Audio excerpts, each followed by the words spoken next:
উপজেলার বিলোনিয়া স্থলবন্দরে ভারতীয় সীমানা থেকে বাংলাদেশকে কটাক্ষ করে বিক্ষোভ করেছে ভারতীয়রা।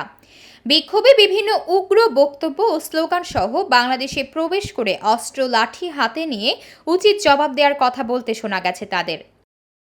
সীমান্তে ভারতীয়দের এমন উগ্রতা আগে দেখেননি স্থানীয়রা, এ নিয়ে আতঙ্কিত রয়েছেন তারা। সোমবার ভারতীয়দের বিক্ষোভের একটি ভিডিও সামাজিক যোগাযোগ মাধ্যমে ছড়িয়ে পড়লে জেলা জুড়ে আতঙ্ক ও সমালোচনা সৃষ্টি হয়।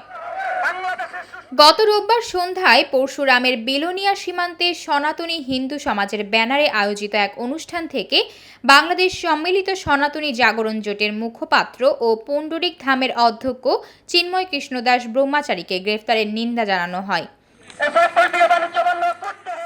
বিক্ষোভ থেকে ভারতীয়দের অ্যাকশন অ্যাকশন ডাইরেক্ট অ্যাকশন, রাজাকার মৌলবাদ নিপাত যাক ইত্যাদি স্লোগান দিতে শোনা যায়।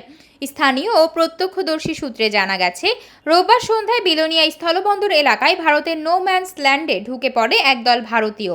এ সময় সীমান্তের ওপার থেকে বাংলাদেশের দিকে মাইক তাক করে উচ্চ শব্দে প্রায় ৩০ মিনিট উগ্র বক্তব্য ও নানা স্লোগান দেন তারা। অন্যদিকে ভারতীয়দের এমন কাণ্ডের প্রতিবাদ জানিয়েছে বর্ডার গার্ড বাংলাদেশ।